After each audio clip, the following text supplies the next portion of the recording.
Welcome to the Obstacle Dominator podcast, the show for athletes who want to become their best and inspire others in the process. Here we're going to dive deep into training tactics, race strategy, nutrition, mindset, and everything required to dominate the course and your life. Whether you're tackling your first race or already standing on podiums, this is where you can level up. There is always room for improvement, and it is time to push through those barriers and step it up a level, breaking both the physical and the mental walls to keep progressing.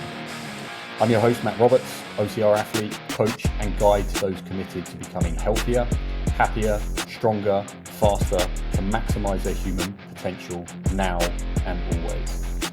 I'll also be joined by the coaching team who are walking the walk, competing, staying current, and holding themselves to excellence. They are leading by example to inspire others to rise.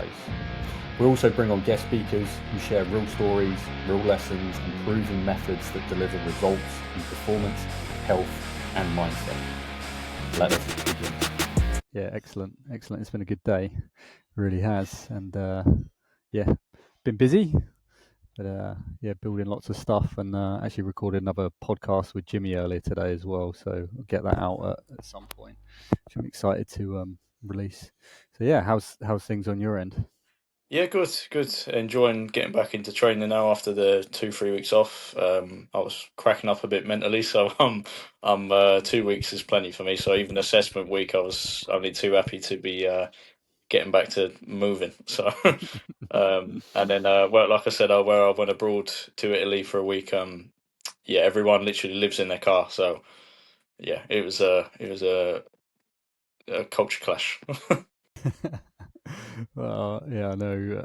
Yeah, it's an interesting one taking some time off. I know because you've been so focused and dialed in with the training, and we'll dive into that and really the change you've experienced and the transformation you've had. But yeah, it is such a contrast not doing anything for a couple of weeks. Me and Matt Jim were actually speaking about it on one of the other episodes last week actually, and seems completely alien, but you know you're ready to get back into training when you've got that Yeah, fire in your belly and you're like, you know what, like I really actually enjoy training. Like yeah, it builds me up, yeah. it fills me up. Yeah, I don't like feeling without being too judgy. I don't like feeling like everyone else. So I don't like to be average. So that's I know it probably come up in a minute, but that's one of the reasons why I don't really like not working on myself. For sure, for sure. It's an interesting one as well because I know you're very active for what you do for a line of work. But I was chatting to one of the other guys and was actually looking at his stats and his HRV, and during his off-season kind of time off, his stats plummeted. Like he was in the red with his HRV, and it's Mm. because he wasn't moving as much. So yeah, it says a lot about physical training, and also physical training really being like a keystone habit to better quality nutrition and sleeping well and other constructive positive behaviors within day-to-day life as well. When you don't have it, it's like, what do I do? But it's actually good because it allows you to catch up on other aspects of life, and Yeah, just take some time off and relax a little bit, especially when you got big goals ahead like you have. So yeah, 100%. cool, man. So let's start here then. So yeah, how long have we known each other? How did you kind of come across me, the program? What made Yeah, you jump on board? And then let's kind of lead it through to the changes that you've made in this short amount of time as well. yeah, yeah. So I've known you since I remember it very well. I've known you since April 16th, 16th of April this year.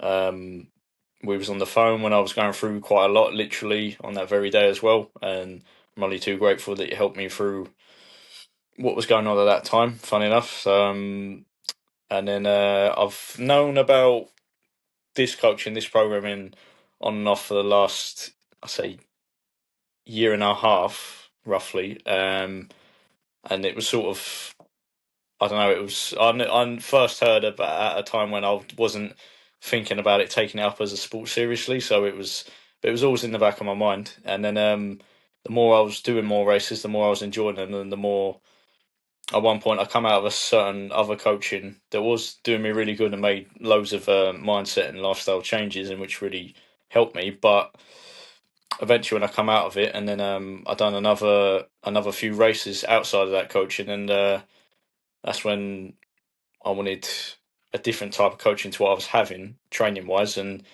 I wanted to sort of delve in a bit deeper on the races, which I seem to be doing quite well at without specific coaching. So I wanted to see what's possible really. So and then yeah, since joining, there's been a lot of education which on things which I thought I already knew enough of. For example, being nutrition, and it's been an eye opener. And for example, inflammation and gut health has been that's like at the top of my list now on things like I focus on. And if I don't focus on it, and again, if I have a week where I'm living like everyone else, then that's one of the first things I notice to change. And then that obviously goes with sluggishness, energy,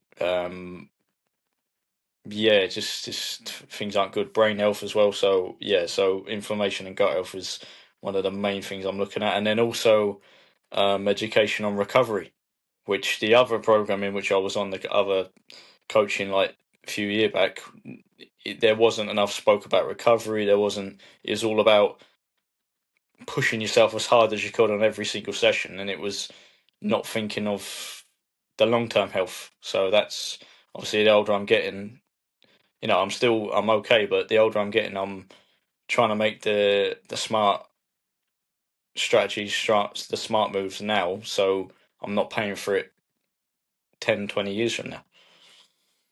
So Yeah, good stuff. I didn't realise you were such a curtain twitcher and observing for so long. oh yeah, mate, I've got eyes everywhere. That's good. I know there's more curtain twitchers out there, but so maybe this is the call to the curtain twitchers to Yeah, make an appearance if they need help. And 100%. Bob can be the inspiration here. What he's about to tell you about his journey. Yeah, So in terms of the races, because I know when we started chatting, you were you'd been out to the States and raced with these other guys in this team and had a great experience out there, and that was really pivotal for you. And yeah, then that's led you on to wanting to do more as well. So yeah, yeah, share a little bit about like the Spartan journey and the races that you've done as well. yeah. So the first one I ever done was a Spartan Super, and that was at Henley. That was back, I think that was back in 2022. So it's going back a bit now. And funny enough, every single time I booked a race, when other people have said I've tried to talk them into it to sign up, and we all know that what's going to happen is people will not show up on the day. So I've always been used to doing like the lone wolf thing. So if I don't sign up to do something, anything in life, then and I'm waiting for other people to do something with, then you're not going to do nothing in life. So I'd rather do something on my own and go see the world and do some stuff even on my own, because if I'm waiting around for everyone else, you're not going to do anything in life. So yeah, Spartan wise, yeah. So I done the super, and then I think the first it was a shock. The first beast I ever done, I picked the toughest course in the UK, which was Pippingford, and that was good to throw myself into the deep end. And then I think after that, then I done went to Colorado. It was like a men's summit, like a retreat, but it was based around the Spartan race. Before and after, I was only out there a week. I done the beast out there in Colorado Springs, and that was unbelievable. That was yeah, that was just goes to show that, I mean, I didn't have enough time to get used to the jet lag or the time difference, and I still was there on race day, showing up, putting 100% effort, and it sort of showed me, what I can do on my own without having to rely on other people to back me up. I flew 9 hours. I had 2 days 2 days to get used to the time difference, and I still done really well. So that was I'm only too happy I've done that experience, because it just goes to show me what I can do and get all the self doubt out. So yeah, that was good. I was the only one. I think everyone else in that men's retreat was based in the UK, the US. So I was the only one who made the journey over from Europe. It's incredible, man. And also, yeah, meeting up with people who are also up for the challenge as well. Versus, like you said previously, you sign up for a race and then lo and behold, no one else turns up. But much like yourself, and this is something we talk about regularly in the community, is like set that hard deadline, like book Yeah, that race, do that thing, put it in the diary, solidify it, put money on it. Like you're gonna show up for it, aren't you? Like yeah, it puts a fire in your belly. Like I've spent some of today booking some other races, and it's like, all right, that just made it real. Like it's going to yeah, happen now. And as he also speaking to Mitch about it and his goals, he's like, oh, I'm thinking about doing this and this. Well, let's tie this down and let's solidify this, and then that will make that goal further down the line, like reality as well. Like because you're going to push harder in the shorter term and optimize your training and so on and so forth. So it's really securing your success, and that's I think it's the first thing we should do. Like book the race rather than yeah, I don't know, booking it a couple of weeks out. 100%. That's good, man. Um, cool. So yeah, let's chat about yeah the experience you've had with the team since Yep, our first phone call. yep. And yeah, just be brutally honest, like because Oh, obviously well, there's the perspective from the outside looking in of what you may yeah, think it is and who we are and what we do, and then there's yeah, actually how we experience it. yeah, So yeah, if you touch on yeah, those, that'd be good. yeah, yeah, yeah. I say physically first. I just go talk about that first. I say the again, when I've done so many different types of training in the past. I've done standard gym work. I've done boxing, um, and obviously with boxing there's a lot of conditioning involved, and it's mental as well. So it's exhausting. And then obviously I was in doing more anaerobic stuff in the gym based environment with the other coaching unless we was training for the Spartan races. But since being in this coaching, it's been educating on training as well, which I love feeling like a novice again and learning new things. I'm not above that, so I love learning new things. And just when I thought I knew everything, I don't. I know you start from scratch. So and I'd say you know I'd say I've never been leaner and more well-rounded as an athlete in my entire life, and that's saying something. I'm very happy with how I am. I mean, if I'm talking about looks wise, I get people say to me, "How heavy are you?" I say roughly right now, getting back from holiday and I said I can gain and lose a couple kilo in 2 days, depending on how well I want to be eating and how consistent I am. I said right now I'm walking around at about 72 kilos. I said, really? I said, I don't believe you. I said, what, do I look like? They said, no, you look about 82 kilos. so I said, I'll take that as a compliment. Thanks. I said, because size Mm. wise, it's always bothered me in the past, being like the runt of the litter, so to speak, in growing up. So I'm more happy now with the shape I am and performance wise than ever before. So I'd say, especially for these races, the training's got to be so dialed in because it's covering so many different variables. So you got obviously power, fitness, conditioning, running, fitness, just strength. Everything's got to be covered, which is what I like that type of training, because I was always trying to go look into self development and be as well rounded an athlete as I could be. And then I say with the coaching, I say mindset wise, it's been a game changer as well for me. That's probably one of the biggest differences I've seen, because I do better if I'm being held accountable. I'm always being checked in on by Mitch. He's obviously in charge of my training and that, and he's I couldn't fault him at all. He's been the best. Um, It's just a shame he lives so far away because he'd be like a good. He's a good mate, and I would say like accountability, being checked in on genuinely, and not always trying to be told like you're being spoken to in like the glass is half full and not half empty, which is what I need again. And I'd say it's made me look at things differently and sort of if I've got a problem or if I've got something, I'm looking at things in a different light now and how to tackle it. So it's for me mentally, it's that's probably like one of the best changes for me to happen, especially if someone's got like an ADHD, fast acting, that type of wide brain. So that's what's good for me. And then you've got like-minded people that aren't like everyone else in the world, who's a bit like a sheep that copies everyone else. And if someone here doesn't agree with something, they'll tell you, and no one's going to kiss your ass, and everyone's got their own mind, which is what I like. If I'm in a room full of people and someone says something, if I don't agree with something, I won't. I'll either not say, "Oh, I agree," or I'll put my hand up, piss everyone off, and go, "I don't think that." so, it's no, mentally, mindset wise, I'd either me and Mitch was talking about a few times. It's come up once in the blue moon. We're talking about the pictures of when I first started to the pictures in between, and then now is. He said, "You don't look so pissed off or depressed now."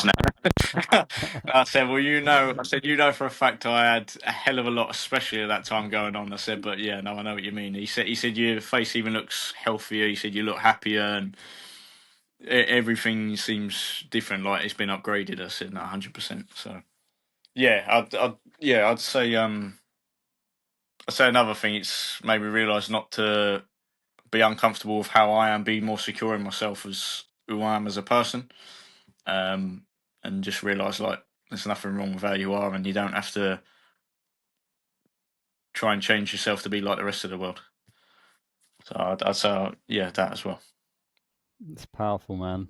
Mm. And it's really incredible when you just talk about like the body composition changes, because that has a positive impact on the way that we think and therefore the actions we take, and it just creates this this positive feedback cycle, like eradicating like the negativity slowly but surely.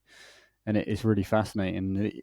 This is something a lot of guys don't understand as well, is like just using that example of the story of people thinking you're like 82 kilos. It's like, no, I'm just lean, so you can see my definition, you can see my muscle. And even having little comments like that as well, it's good. It builds us Oh back yeah. up, it helps with the confidence, but it doesn't come from like an arrogant place. Mm. And when we have a good physique, that not only positively impacts our mindset, that bleeds over into our day-to-day life, the way that we hold ourselves, our relationships, the conversations we have, the way we show up to work. The list is endless. I remember speaking to Jimmy about this like years ago, and like, I mean, I've spoken to numerous guys over the years as well, and it's just like, if you have that self-confidence because you look in the mirror and you like what you see, that's huge. Mm.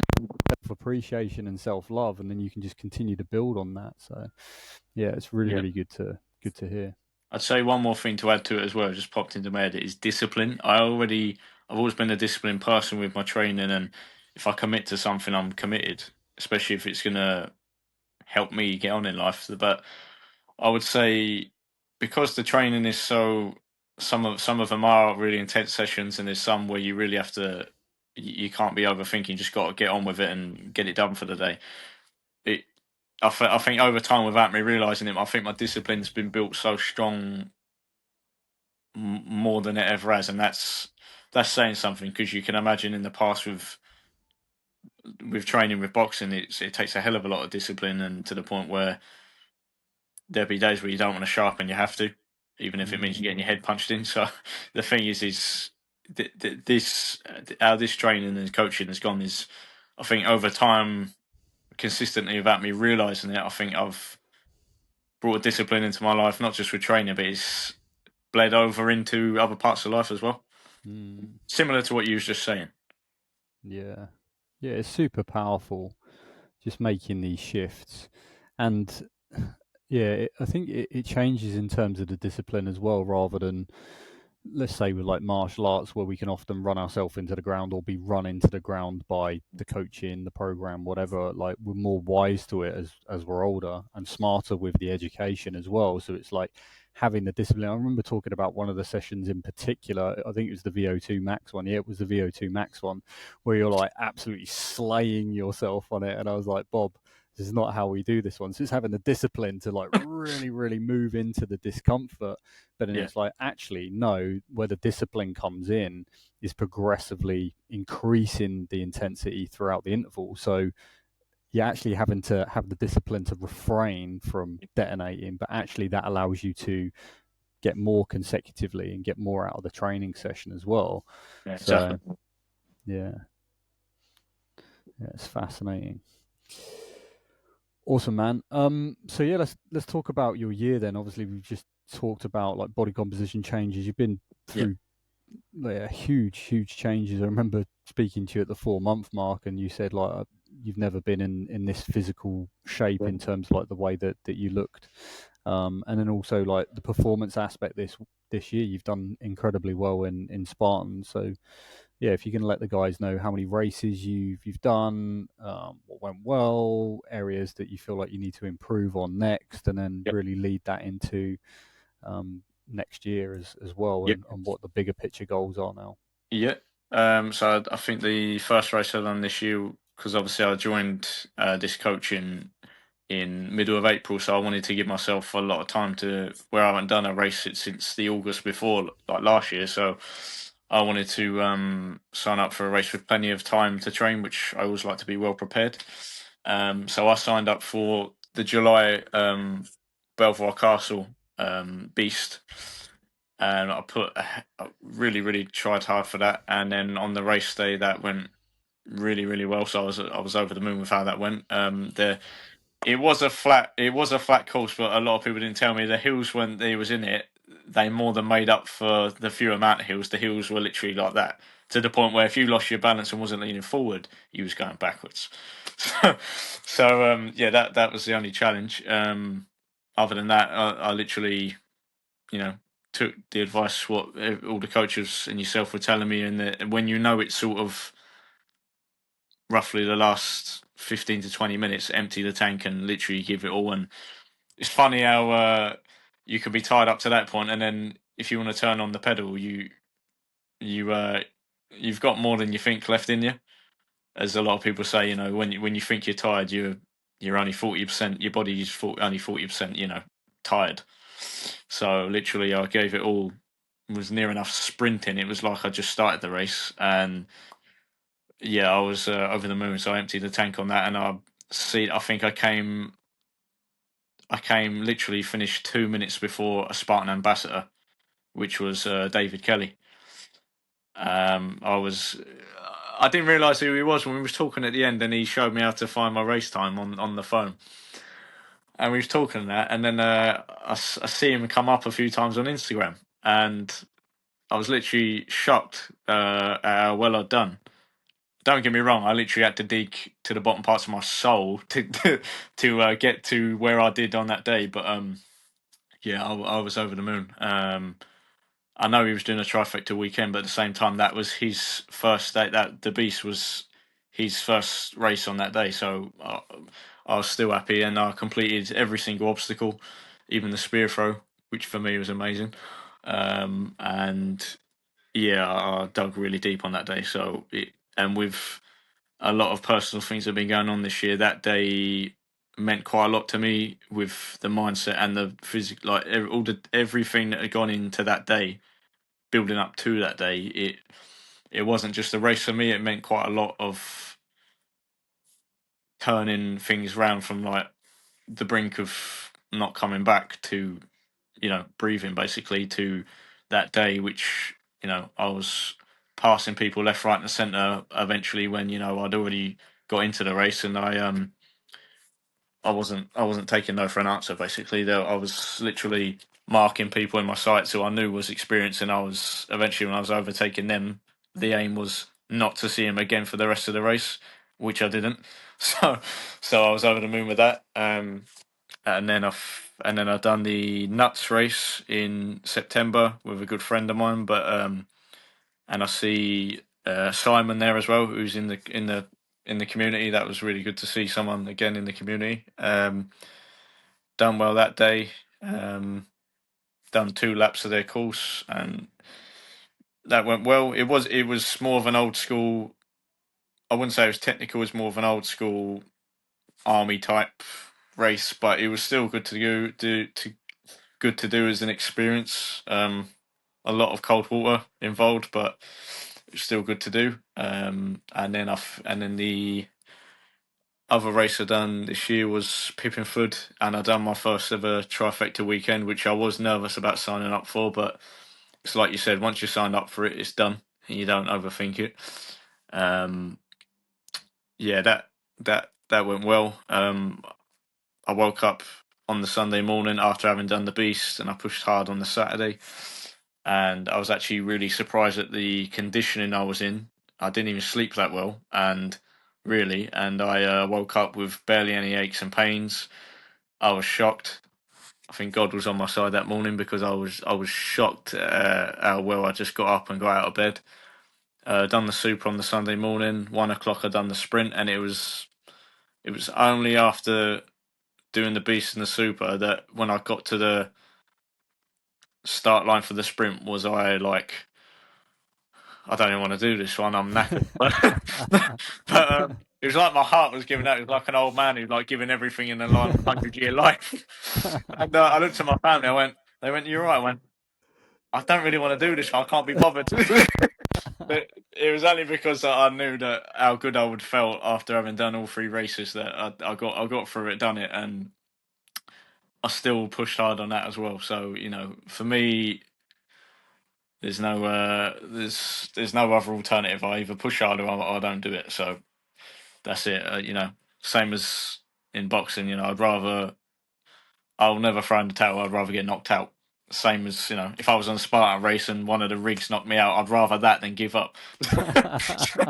So yeah, so that but yeah, no, the trifecta weekend went all right, and then again to see the conditioning, I was actually quite surprised that the following week I was actually able to walk. Um, I was actually shocked at how I was. It was only maybe the odd twinge in the ankle that was hurting when I was walking. So I've never been in that conditioning before where something like that, wouldn't have put me bedridden in of a weekend like that. So yeah, I'd say the only other things to work on, which I spoke to Mitch about, is I said maybe pacing. I said I want to be able to maintain like a faster running pace for longer, and also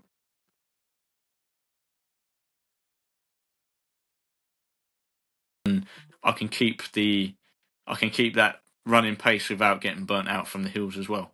So yeah, that's this year so far. Well, you've announced that I'm in a public forum now that that's the area you need to do work on. Oh So yeah, you spoke it into reality. yeah, Well, I know you've been putting in the work, and you can continue to put in the work as well. There's a yeah, couple of things I wanted to touch on, which I think are valuable that you raised, and one was about the energy as well. Like when you're in the back end of the race, and the race strategy has been to kind of step off the gas a little bit, yeah. work your way through building momentum, but then you kind of, yeah, you don't know if you can drop the hammer at the end, but then you have that last little burst of energy, Mm, and then you can finish well as strong as possible and really dig deep. And obviously that comes down to the training, yeah, like all the weeks of training, like you said, with the conditioning the body so that actually you can take on the big like race load essentially, but also bounce back from it quicker so you can get back into training and achieve more. I thought of an example of like what you were saying about like the energy management and like the race plan. yeah, I remember, I think it was last year. Um, yeah, it was last year, and I was watching Louis, one of the racers, one of the guys on the team, right at the end of it was Henley on Thames, and there's like that little incline before you do the descent mm, into like the obstacle gauntlet. mm. And I happened to be there, and I was like, "Come on, Louis!" And he was like walking. He's like, "I'm giving it everything. I've got nothing left." And then the spear thrower was around the corner, and then all of a sudden, when you land that spear, you can do a Oh, sprint Yeah.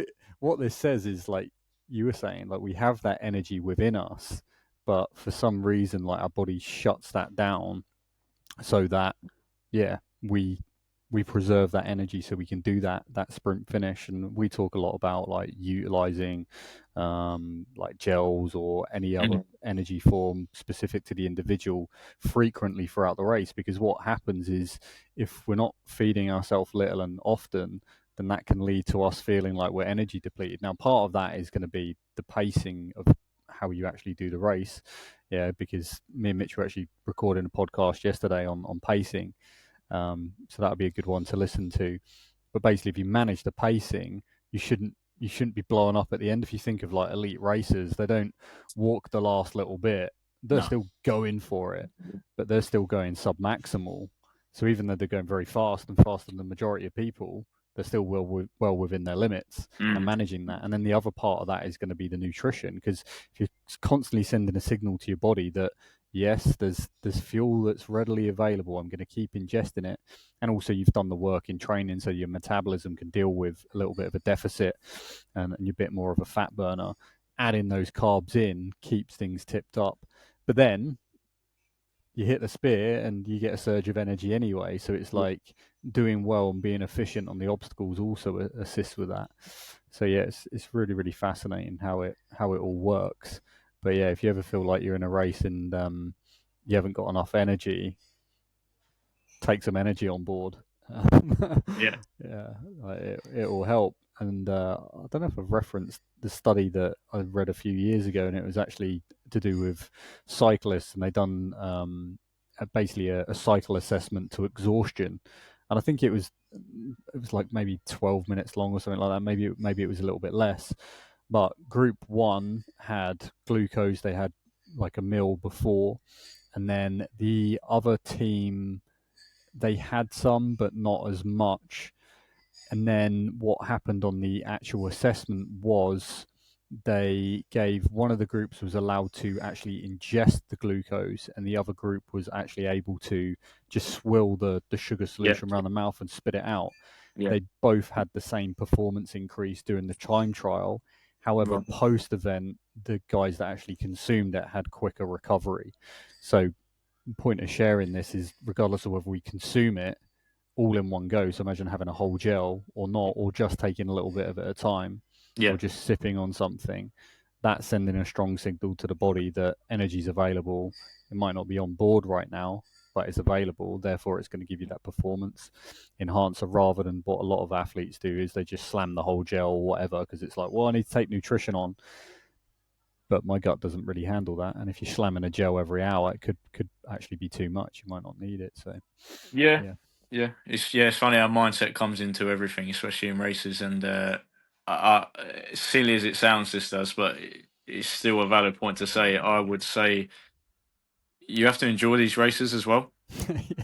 You know, it's we it sounds stupid, but we take you take it for granted. I mean, I'm a very competitive person, not with anyone else other than myself, and it's me against me, and I'm always trying to I don't know push myself. It's like there's two voices in my head in the race, and if I'm slowly coming to it a war, if I see myself or feel myself, should I say, um, and the energy either is dipping a bit, or if that fun feeling when you first set off halfway through it's sort of dimming, then I've got another voice that is literally kicking myself up the arse and be like, there's an old saying my brother used to say to me is be like, we'd be in the gym running on the treadmill, and if this was years ago and I wasn't as disciplined with my mindset and I was blowing out my ass, and it'd be like, come on, Bob, he said, if you give up now, you give up in a fight. And how we was brought up, you don't do that. So you know, I'd things like that I'd be saying to myself in a race as well. And but coming back to what I was saying, you like what you were saying, if you complete an obstacle, it gives you that big boost, and you get that big boost because you enjoy completing that obstacle. So it's important to do the thing we talk about in this community, which is play and enjoy yourself as well. Don't take everything so serious, and you know, you got that inner child in you, and I think these races is where you can let it out a bit. You can be serious, but you got I think if you're going through these races a bit like a child as well, I think you do better in these races that way. I do anyway. I take it competitive, but at the same time, there's a part of me that's, you know, there's a reason why I hate running on a treadmill and I prefer trail running. I think that's something to do with being a child. So Mm. that's what I believe anyway. Yeah, definitely. It's letting that inner child, that wild child out. We're all just big kids at heart, really. Anyway, that's why Yeah, we do obstacle course racing because we like to play on adult play parks and exactly. run through the woods Yeah, like we did as kids. Yeah, yeah, definitely. It's interesting. I had another conversation like that earlier as well, and it's like, yeah, we need to keep this playfulness. mm, Yeah, always. It's even really interesting. Even yeah, witnessing my grandma pass away this year, she even still had that little bit of playfulness, and it's like, wow, like you're in your 90s and you still got like that wit and playfulness. It's like it should never leave us, and yeah, certainly for us as fathers as well, it's like encouraging that playfulness. And I was with my son today, and we're kind of just like tussling and like like pushing each other around or whatever. He's just started jujitsu and nice. yeah, I'm just like challenging him in different ways, but it's this beautiful, playful thing. You know what boys are like anyway. They Yeah, like to play fight and have fun, but that's it. There's so much more to it than just being boisterous and yeah, violence or whatever it is. Like you say, it's like understanding limits and boundaries, and yeah, having discipline and understanding what is acceptable and what's not. yeah, So yeah, play is beautiful, really, and it's used by every culture around the world. And yeah, you even see different animals in the animal kingdom doing it as well, and it's very very natural. And I think yeah, that can be knocked out of us from a very young age if we're not yeah. careful. I remember sitting in a cafe actually, I think it was maybe like 10 days ago or so. And this young girl was just like, "Oh, can I have the cake, mummy?" He's like, "Yes," and then she's like, "Sit on the chair and do this," and was just like, just every like, wow, just let her express herself and let her Mm, say. It's just, yeah. But the way we're raised by our parents and the way that our parents were raised and so on and so forth. So mm, yeah, I think it's we live in a good day and age, and especially with our sport to yeah, yeah encourage the play and be more playful ourselves and show our children and our children's children when eventually we're grandparents that yeah grandpa still got it, he's doing Spartan races and he's still got a that's it. six pack. Literally that is one of my long term goals. I want to be that fella that is the patriarch that is leading the way still by example, and is, I'll be saying, they say you're getting older. So I ain't getting older. I'm just getting better.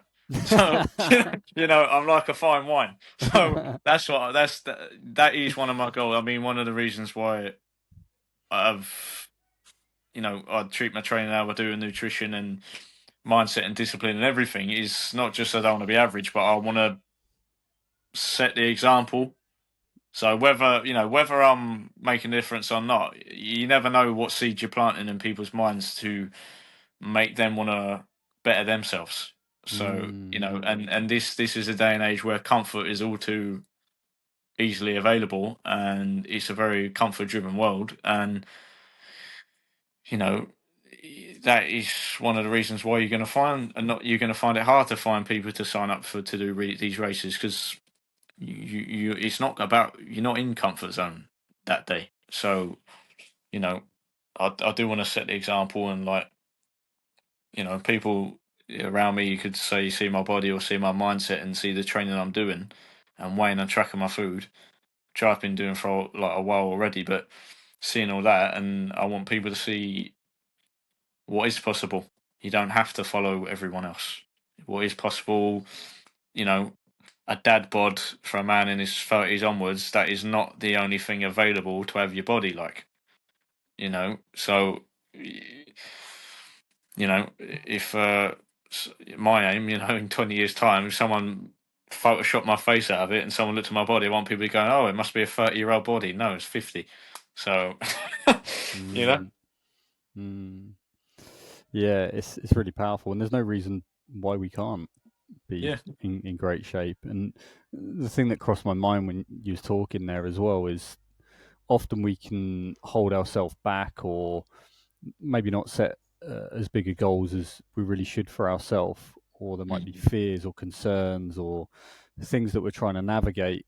But the first thing is taking those action steps to improve ourselves, and then that alone will eventually inspire someone else because they see the change. Like, just think of it like you mentioned earlier, like the start photos versus the middle photos versus the end photos. Like, Yeah. that's inspiring to see that shift, to see that change. So not only we are doing that for ourselves, for first and foremost, as parents, leaders, business owners, that's going to have a positive impact on all of those. Mm. But then, like you say, like if we can get someone else to come into the OCR community and start racing and go on a similar journey. But yet again, there can be a lot of fears, and it's like, I think this is the difference. It's like if you ask a bunch of mates or random people, you're like, "Hey, should we sign up to a Spartan race?" and then no one shows up, and you're the only one on the start line. Well, you're the one that's moved through a series of different difficulties Yeah. to get there, and then the journey really begins. And what it really gives to us is so much. But then the other option is, if you do feel like you're someone or know someone that's a little bit lost, join an OCR community, join one of the teams that you Mm. feel aligned to, and that's it. Like, proximity is power. You're going to get in and amongst a bunch of people that are fucking up for it and raring to go, and then you all encourage each other and push each other along and guide each other and correct each other, and it's yeah, just a really beautiful dynamic. Yeah. 100%. Let's touch on the year ahead then. So obviously there's been Yep. a lot of lessons, a lot of growth this year, but we've had some good conversations about really what's next. Obviously we're into an off Yep. season period now, so I mean this period of time is going to be pivotal for all those that knuckle down, are consistent, and I'm not concerned for you. Yeah, really smashed it out of the park considering everything you've been up against this year, and Yeah.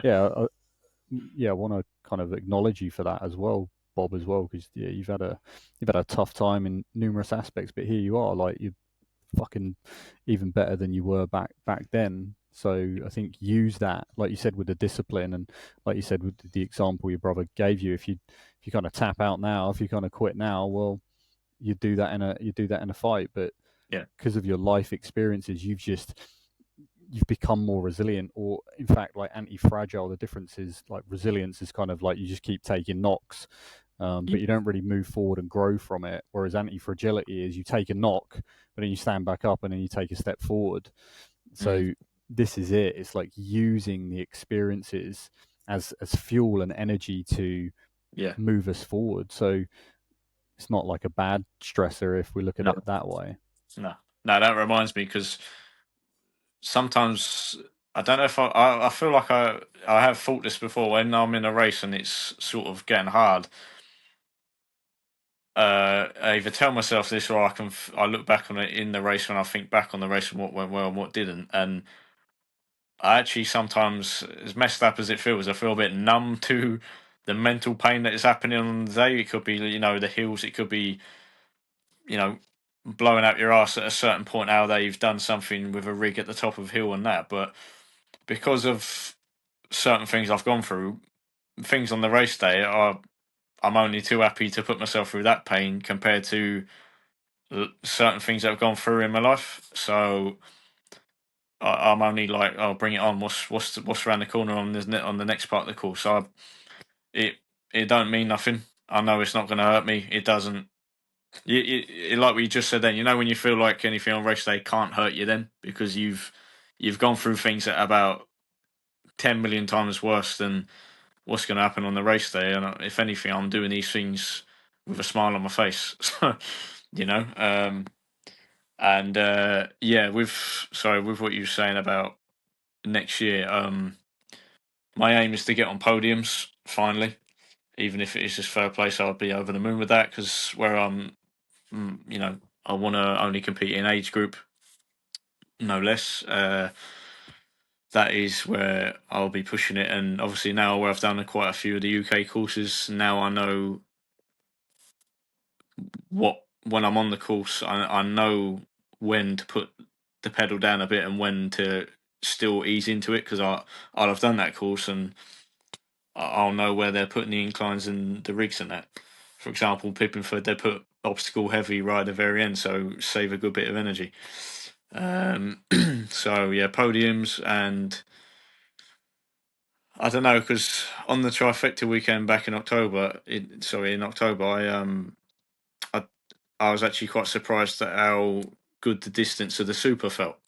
So you know, I'm thinking about maybe doing the odd one just that on that race day instead of doing a trifecta weekend with a super or just doing a B sum. I want to sort of see what place I'm going to get on the leaderboard with a super as well. Because when I done that on the trifecta weekend, yes, I done the beast the day before, but where I woke up feeling quite fresh, I did put quite a lot into that super the next day. And I hadn't done a super since my first ever Spartan race, where I'm used to pushing things and being very clever and being very tactical with beast races.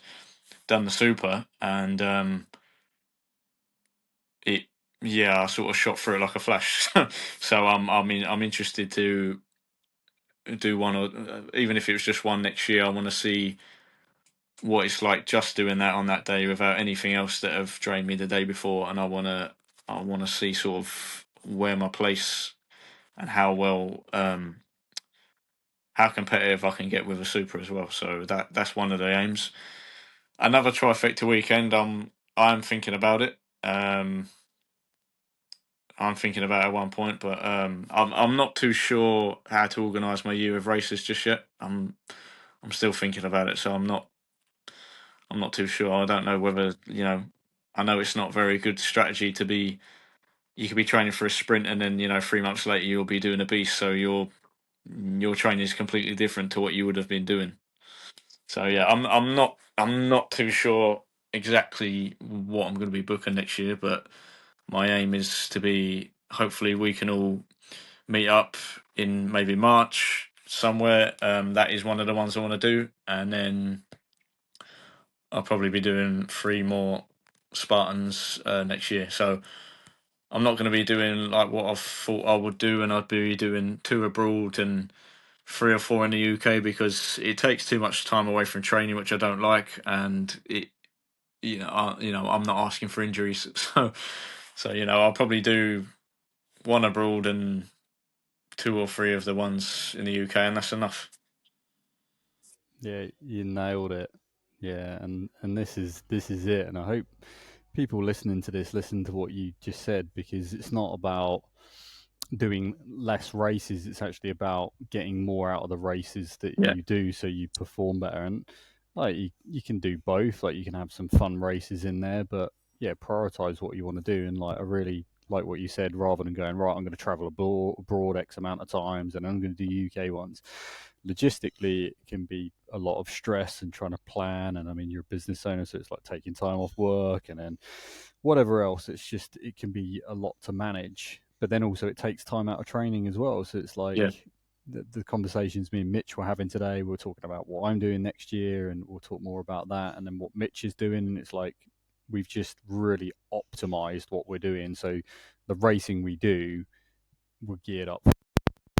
I'm going to do this, and then I'll do a little bit of that, and I'll do this as well. And it's like, it's too much complexity, which yeah, takes away from just the training, really. And that's where the magic's gonna happen. So yeah, yeah, but you got time to tie down the rest of it as well. I mean, we know what we're doing, yeah. but the closer we get to it, it's a case of, okay, what are we going to prioritize on this weekend, like within the year as well, with the Mm, series races too. So mm.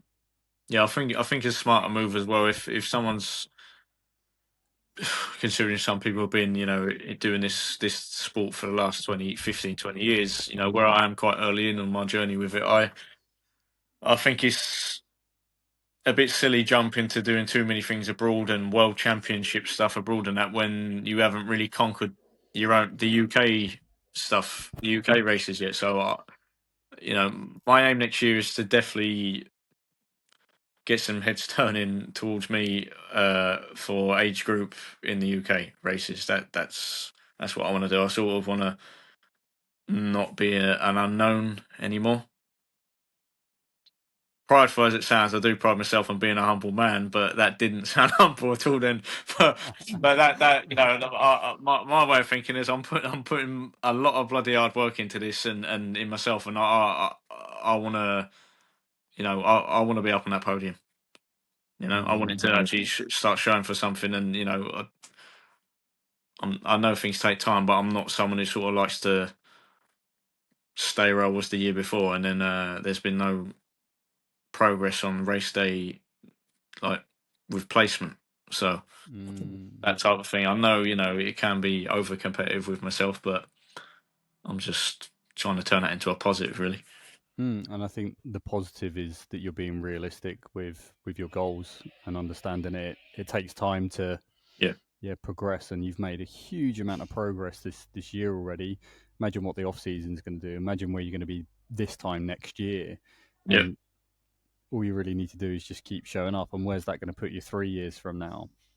Like this is the thing, and this is what people overlook. We just get caught up by the dangling carrot and go, well, what about this race and that? And then we're chasing, but actually yeah, it's taking more than it's actually giving. But when we map it out years in advance, actually that alleviates a lot of self-induced pressure.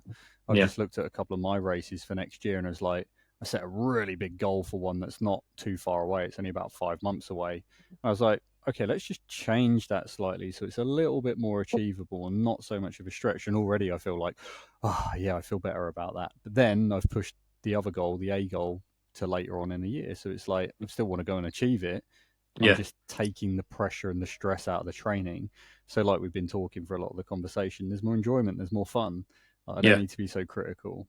I'm still yeah, doing the work, but yeah, it's a lot more enjoyable. yeah, 100%.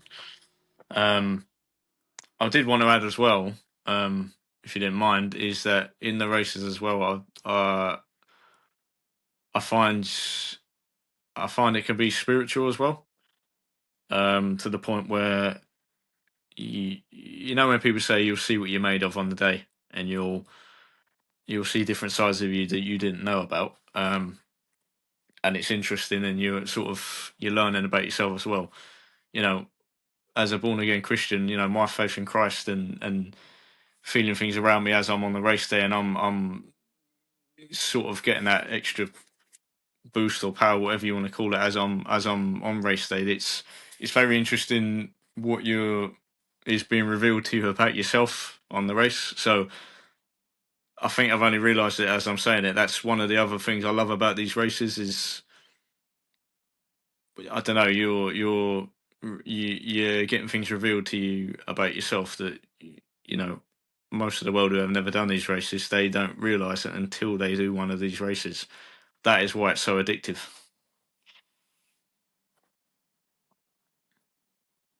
Yeah, for sure, for sure. And it's a beautiful thing, isn't it? Because it's uncovering aspects of herself that are either in the unconscious or dormant within us, Mm, but it will present itself. And I think a great way to look at it is whatever's presented with us, even if it's a really challenging situation, it's showing us something about ourselves, and there's a lesson within that, and also an opportunity to sit with that, be with that, move through that, improve mm, on that, if we choose to. yeah. Yeah. So, yeah, it's a great perspective to add in as well. Mm, I don't know if people view it from that way, but yeah, it's yeah, it's really good. Um, Next thing I want to go into really is just if there's anything else you want to like mention about racing, your experience, yeah, anything else you feel like would be valuable for the listeners to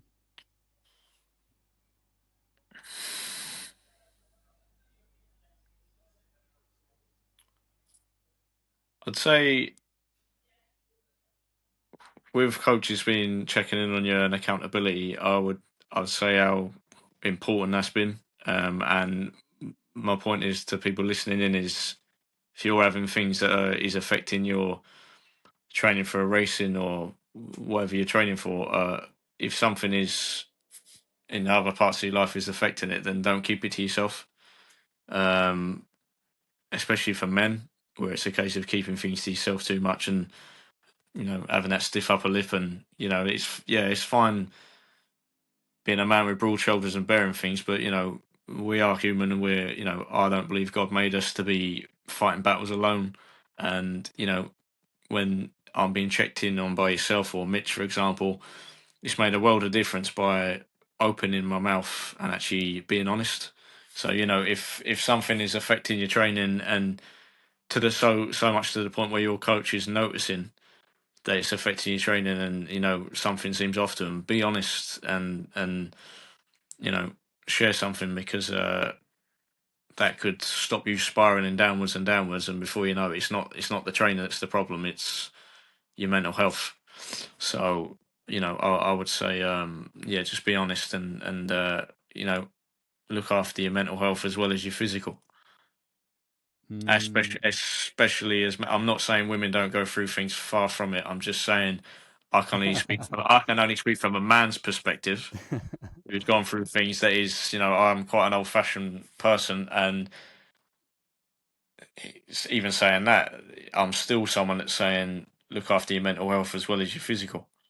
So if you've got a coach checking in on you, take advantage of that, and fill them in on what's going on. Mm, That's what I definitely. would say. Yeah, for sure. That's powerful. Yeah, and we all need support, like you said. We are supported, we are guided, but also we need to be open and vulnerable enough to allow that help to come in. If we feel the call that we need support, then Yeah. utilize it. There's so much support out there from people around us. Yeah, yeah. So yeah, use it. Mm. Yeah, definitely. Because it really enhances us. Like, you get around the right people, it just elevates you to success a Probably. lot quicker. And that's one of the things we say to the team, and maybe you can vouch for it as well. It's as soon as you enter a community that are like minded on similar paths, it's an immediate performance enhancer because you're in Yeah. proximity to that energy, all the drive that's there, but then also the knowledge exchange as well. It Yeah. just makes you level up. So it's like I haven't even done any training yet. All I've done is entered a different environment Yeah. and I've leveled up. Yeah. I think it says a lot who your circle is, who's in your circle. Sometimes, myself included, we need to look at maybe who should be in our circle more, and then also we should give a bit of a wider berth to, and we're not realizing.